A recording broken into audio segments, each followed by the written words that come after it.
Welcome to the Get Safe Guardian podcast. My name is Brad Young. I'm the director of the Get Safe Guardian division for Get Safe. Now, Get Safe is your one-stop shop for all your workplace safety, violence prevention, de-escalation training that you need, whether it be a school, a law enforcement agency, or just a regular company. From mom and pop all the way up to the tip top of the Fortune 500 style, Get Safe has you covered with our hands-on, interactive, engaging training that lets you feel equipped and comfortable to respond correctly in a time of crisis. Today's episode is a solo show, which I've never done a solo show, so we'll see how this goes. But the purpose of the solo show is the back to school episode. So I want to be really clear. When we're talking about school safety and the safety of our kids, we have to be abundantly clear that it's not a political issue. It's not a mechanism of destruction issue. It's not a gun thing. It's not a knife thing. It's not a car thing. It is a people problem. And if you look at the data that's associated with school violence, you would be, real data, like you comb through different think tanks and nonprofit groups that correlate all this data. And what you find is that an overwhelming majority of violence in schools comes from within the building. So anecdotally, I was a police officer. I worked in a city where it had, I think, 17 public schools and about, I want to say 15,000 kids. I forget the numbers at the time. Long story short, I was an SRO, and it was me and one other guy, and we covered all of these schools, and that didn't cover the private schools. We would go out and offer services when they needed it, but however, we were primarily for the public school system. One of my first calls as a solo beat officer was a response to a high school with a man with a gun coming on campus. So this is like early 2009. And, we get there and we go into there's not shots being fired. So how do we manage this scene and what do we do? And so it was just kind of in all honesty, a clumsy response. At the end of the day, we found the car that allegedly had the person with the gun in it. We found, and what we found was that there was a high school kid that came on with a BB gun in the front seat of their car that was seen by an adult. The adult called 911, and then, all the bells rang, which honestly quite responsible and the appropriate response when you have school-age children and firearms that don't belong in school. So anyways, moving forward through time, this is, probably 10 years before or just under 10 years before. And now I'm an SRO. And there's a fine line between homicide and suicide. And what we have to look at is that most people that commit acts of violence against the school or any institution, even in your workplace, they have a grievance. And that grievance can be actual, like objective, like, oh yeah, that person was wronged, or it can be perceived. And it gets dangerous when it's perceived grievance because it lacks objectivity. It becomes subjective to the individual. That's why relationships are so important. If you really want to stop violence in schools, you need to put people in the right place, specifically teachers and school personnel that are equipped to build trusting relationships in an appropriate manner. Because children are vulnerable. They are short-term linear thinkers that catastrophize everything. They're emotionally driven, that they don't have the cognitive ability at that moment to really understand the big feelings that they're having. So it requires the adult to come in and take on that responsibility of guiding that conversation towards from subjectivity to objectivity and considering other alternatives and paths. Where we get into trouble is that a lot of times our teachers or those in the counseling professions are also emotionally driven people. or at least there's empathetic to a fault. Now, I want to be really clear. I am very appreciative of teachers. But in dealing with crises, they have so much on their plate. That's just one more thing that can absolutely just be too much. So you have to have outlets and resources. Now, let's back up. I said overly empathetic. There's this idea of toxic empathy. And at Get Safe, we like to use the term strategic empathy, because if I am truly empathetic, and if you really understand empathy, that means that I feel your pain, right? A great analogy one of our instructors uses is, oh, look, you fell in a hole. Pity is you feel bad they fell in a hole. Sympathy, hey, I'm sorry you fell in a hole. Empathy is jumping down into the hole with them. Now, stopping right here before we continued up this continuum of compassion, if I jump into the hole with you, can I help you? Or now we're both stuck in the hole. I can realize that you're in a hole, but I don't need to be in there with you. I don't need to be in the hole with you to understand that you need help out. So I would encourage you to use strategic empathy. And by strategic empathy, I mean recognizing that there's a problem, recognizing that there is a need for help, and putting yourself in that person's shoes, yet staying objective so that you can make a rational and logical decision that makes sense in that moment that best serves that individual and the greater good. Going back to the hole analogy, that means that you throw that person a rope and you pull them out of the hole. That's compassion. That's the goal. Empathy is great, but it's oftentimes overused as a mechanism and tool for saving the world. No, it's a very overwhelming feeling and emotion and emotional concept. So we want to be clear with that. So going back into it, one of the things that we had to do as school resource officers is we would go in and we would teach active shooter response, the run, hide, fight. Now let's look at run, hide, fight real quick. Run, hide, fight is a basic response model that mimics and mirrors what you're naturally going to do when you're presented with a threat. I'm either going to run, flight, I'm going to hide, freeze, or I'm going to fight, which is fight. So run, hide, fight is fight, flight, freeze. It's the same concept. Most teachers do not get into the teaching profession to be gunfighters. It's a different mindset. It's a different brain function. It's a different cognitive process. And I know that there are some schools that, they arm teachers. And I know that there's a movement to arm teachers. There's a lot of complications to that.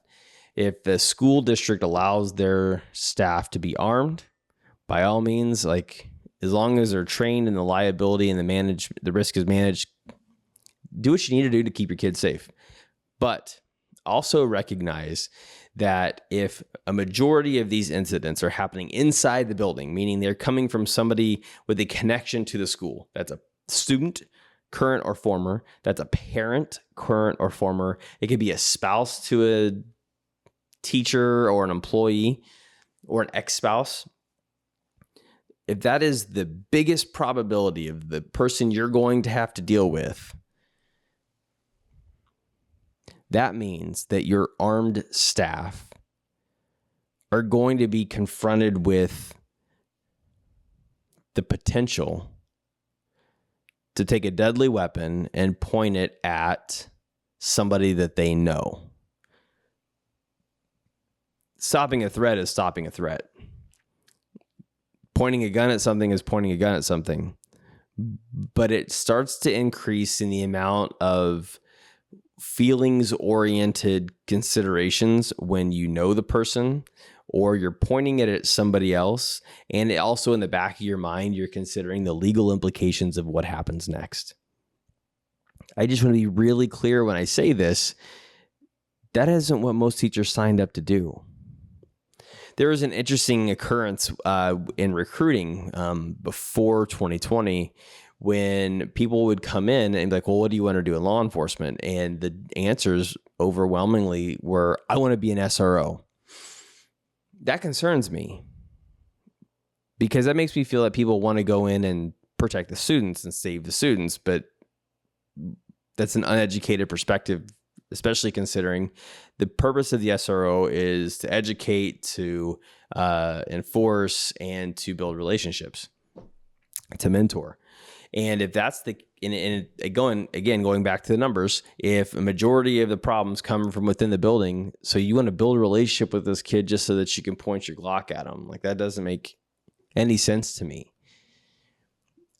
The SRO should be a tactically and technically proficient cop. It shouldn't be where old cops go to retire. It shouldn't be where troublesome patrol cops get put because they need to learn a different perspective of the job.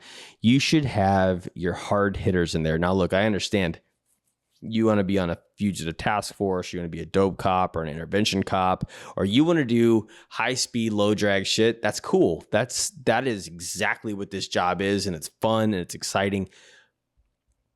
But if you truly want to make a difference in your community, that's where it happens, because now you're changing the hearts and minds of those students. You are taking this idea that's forced into the education system that the police are somehow bad and they're going to cause you to be arrested or go into the criminal justice system because of them. What you have is an opportunity to actually teach civics. What are their constitutional rights? What should they do in certain situations? You're a trusted adult that has authority and subject matter expertise in the legal system that gives them an opportunity to really educate themselves in what it means to be a responsible, civic-minded adult. There is plenty of time to go out and hunt the evil that the rest of the world pretends doesn't exist. Take a few years of your career and dive into investing into future generations, because that's where it matters.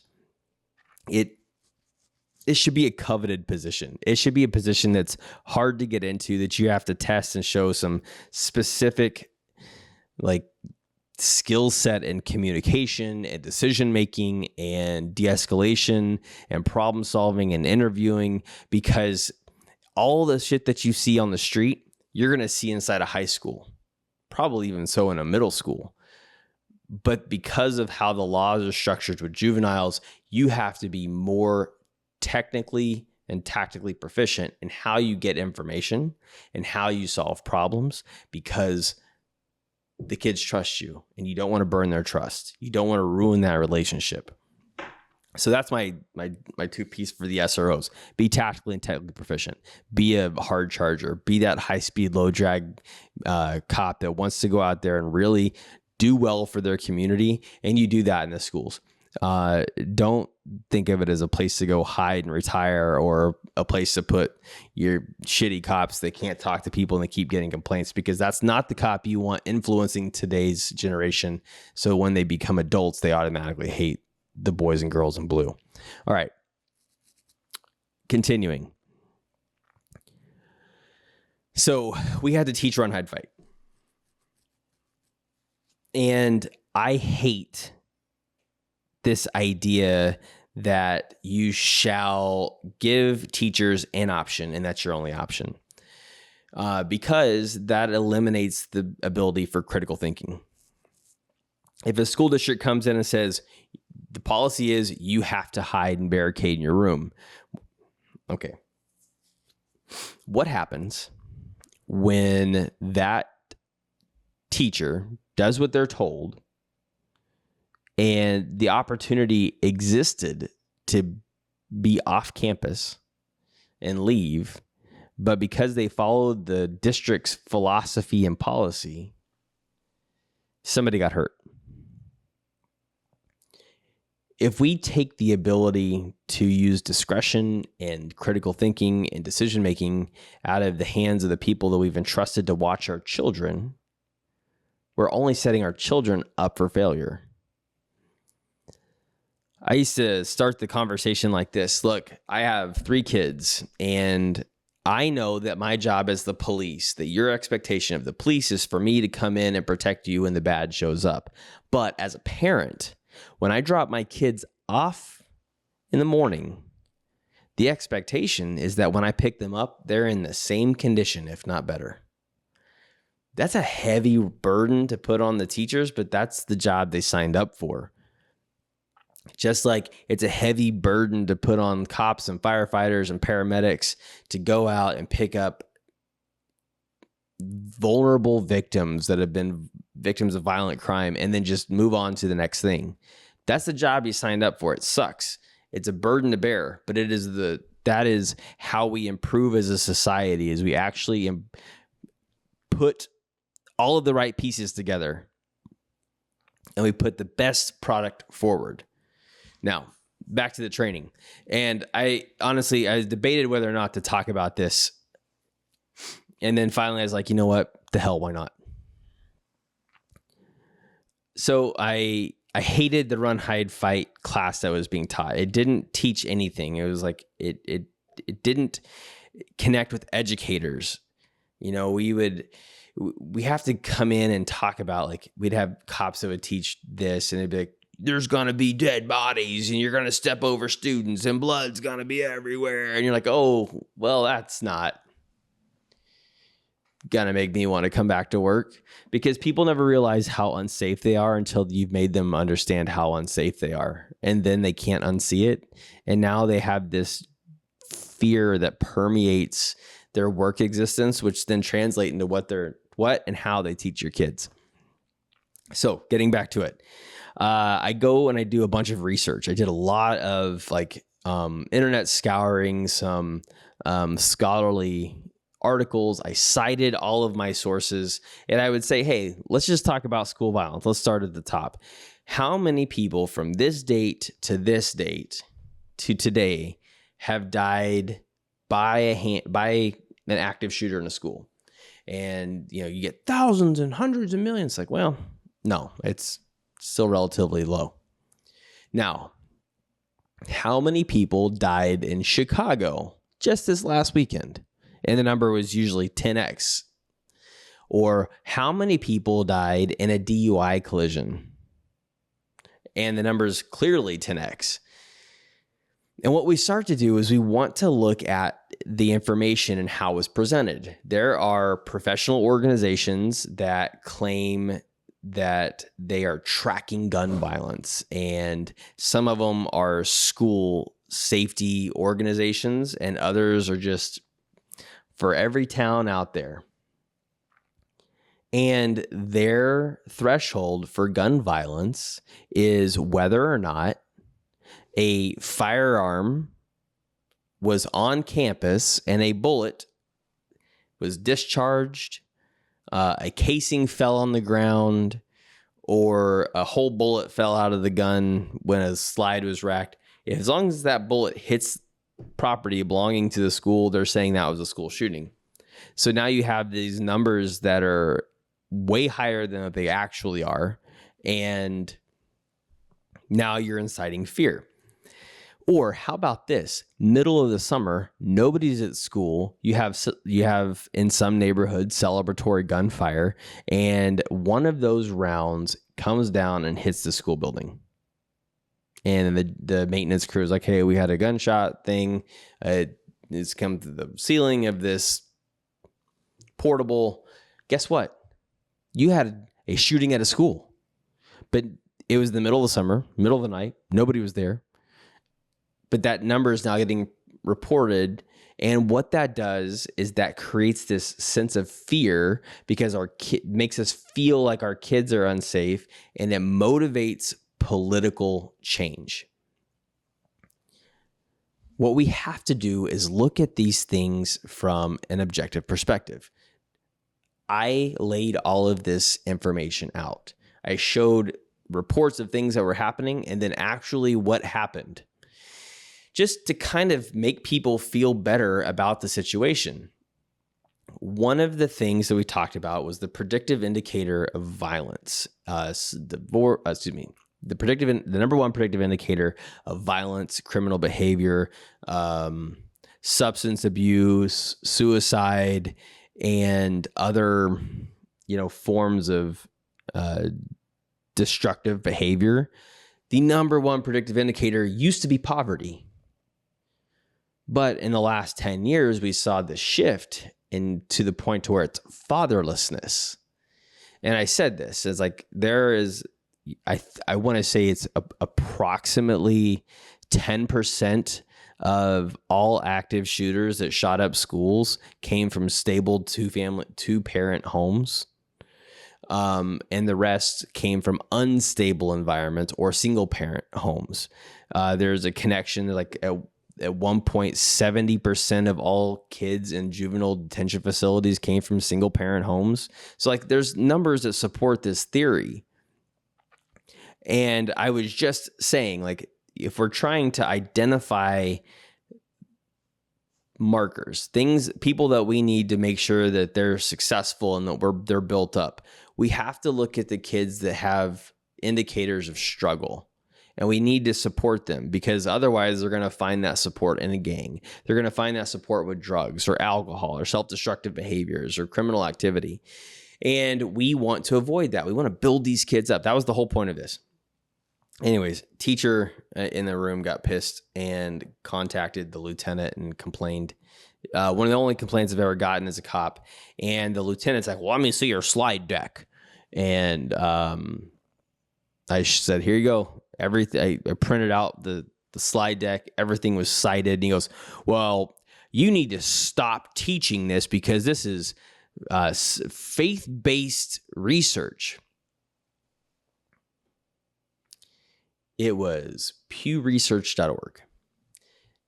At face value, I could see why he would think that it is faith-based research, but it is a nonpartisan think tank that collects information and is a very trusted public source of information that keeps data. But we allowed politics to dictate this because somebody felt uncomfortable with truth. What does this have to do with the back to school special? The back to school special is this. Get Safe. We have a 4-hour workplace violence and early detection training course that is designed to look at the information objectively and say, this is the information. Now that you have that information, this is how you build relationships. And once you've built these relationships, this is how you go out and you build these kids back up. Because the last thing that you want to do is to say, oh, if only I would have done better. You never want to say that. We want you to be successful. We want you to thrive in your work environment. But we want these kids to do the same, because at some point they're going to run the country, and we don't want a bunch of people that are incapable of running the country because they were never taught basic discipline, leadership, regulatory actions, like how to manage and self-control, self-awareness. No, I'm just rambling, but that's what we want. We need to equip these kids to go out and be successful adults. Let them make decisions. Teach them to think critically. Look at perception. Look at reality versus objective truth versus perceptive reality. We need to do better as an American society in this regard. You need to take your politics and leave it outside of the classroom. We need to teach things as they were so that they don't happen again. We need to teach the basic foundation and fundamental, because we want these kids to be able to stand on their own 2 feet. Going back to that complaint, so what the result was is we went and we were told to teach run, hide, fight. Leave all the information out. So I took a 47 slides and I changed it to like 5. This is your active shooter response class. If there's an active shooter and you can get away, although you should, the school district's policy is that you shall shelter and barricade in place. There are a couple different ways to barricade your room. These are some examples. In the event the intruder gets into your room, you need to consider your options in defending yourself and those kids. These are your options. If you have any questions, comments, or concerns, contact the lieutenant that changed this presentation that you've been watching for the last 3 years.